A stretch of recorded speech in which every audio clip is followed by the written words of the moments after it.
Hello viewers, আপনারা সবাই ভালো আছেন।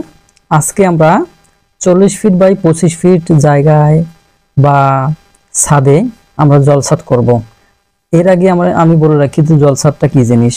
জলছাদ হচ্ছে যে যখন আপনারা বিল্ডিং বাড়িগুলো করেন, একের অধিক তালা বিশিষ্ট অথবা একতলা হলেও আপনাদের টপ ফ্লোরে ছাদের উপরে যে রোদ থেকে বাঁচার জন্য এবং পানি থেকে বাঁচার জন্য যে ঢালাইটা অতিরিক্ত দেওয়া হয় সেটা কিন্তু জলছাদ। অর্থাৎ এই জলছাদ কিন্তু আগে ব্যবহার হয়েছে অনেক, এখনো ব্যবহার হয়, কিন্তু অনেক সময় এখন পার্কিং টাইলস বা আরো অন্য যে সিস্টেমগুলো বের হয়েছে, তারপরে কিন্তু মানুষ রুমের ঠান্ডার জন্য এই জলছাদটা এখনো ব্যবহার করে। তো যাই হোক, এই জলছাদের যেই মালামাল লাগে সেটা হচ্ছে চুন, সুরকি এবং খোয়া। যদি আমি এই যে রেশিওটা, এই রেশিওটা কিন্তু কনস্ট্যান্ট, অর্থাৎ এটা একটা নির্দিষ্টভাবে আমি যদি লিখি যে চুন, আপনারা চুন সবাই চেনেন, চুন, সুরকি সুরকি এবং খোয়া, এই হচ্ছে তিনটা সমন্বয়ে এই জলছাদটা তৈরি করা হয়।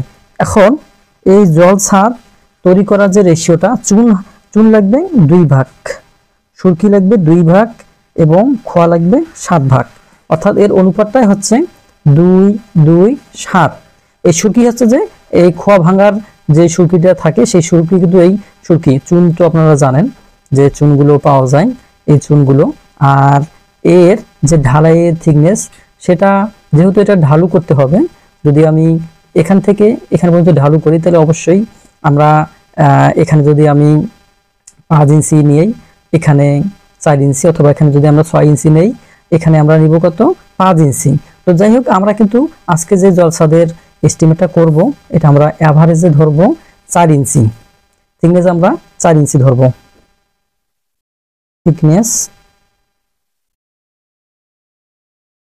থিকনেস আমরা 4 ইঞ্চি ধরে আজকের এই যে জলছাদের মালামাল সেটা কিন্তু আমরা বের করব। এখন আমরা এই 40 গুণন 25, অর্থাৎ একটা স্ল্যাব, এটা হচ্ছে টোটাল স্ল্যাব। এই স্ল্যাবের মাপ হচ্ছে এদিক দিয়ে আপনার 40, দৈর্ঘ্য 40 এবং প্রস্থে হচ্ছে 25। তাহলে আমরা 25 গুণন 40 যদি দেই, তাহলে আমাদের এখানে পরিমাণটা দাঁড়াবে 1000 স্কোয়ার ফিট। এই 1000 স্কোয়ার ফিটে আমরা বের করব। আর এর পরে আপনাদের যত পরিমাণ থাকবে আপনারা সেই হিসাবে কিন্তু ব্যবহার করবেন বা মালামালগুলো বের করবেন। তো আমরা শুরু করব।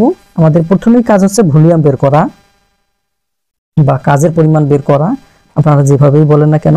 আমি একটু ইংলিশে লিখলাম ভলিউম। আমরা এখানে কত পেলাম, 1000, তাহলে আমরা 1000 লিখব। এটা ফিট, স্কোয়ার ফিট, ফিট যোগ করে স্কোয়ার ফিট, এখানে 4 ইঞ্চি। আমরা ইঞ্চিটাকে কি করব, ইঞ্চিটাকে আমরা ফিটে নিয়ে আসবো, তাহলে 4 ভাগ 12। তাহলে আমরা এখন এই কাজটা করব, 1000 গুণন 4 ইঞ্চি, তাহলে আমরা 330 CFT পাবো। এটা হচ্ছে পরিমাণটা। এখন আমরা কি করব, এটাকে ড্রাই করে নেব। অনুরূপভাবে অন্য ভিডিওগুলো তো আমার দেখছেন যেভাবে আমরা মালামাল বের করি, সেইভাবে কিন্তু বের করতে হবে। 330 গুণন হচ্ছে 1.5, তাহলে আমাদের ড্রাই হবে 1.5, তাহলে আমাদের আসবে 495 CFT। এখন আমরা কিন্তু মালামালটা বের করব। আর এই রেশিওর যোগফল হচ্ছে 7 আর 2 এর 9, 10, 11, এখানে কিন্তু 11 হলো। প্রথমে আমরা 1 নাম্বার বের করব। আমাদের এখানে কি আছে, চুন। আমরা চুন আগে বের করব। চুন বের করতে গেলে কি করতে হবে, এখানে 495 গুণন এখানে কত আছে, 2, আমরা 2 দিলাম। এরপরে এখানে মোট যে পরিমাণটা আছে, যোগ আছে, সেটা আমরা যোগ করলাম। তাহলে 495 গুণন হচ্ছে 2 ডিভাইডেড বাই 11, তাহলে হচ্ছে 90 CFT।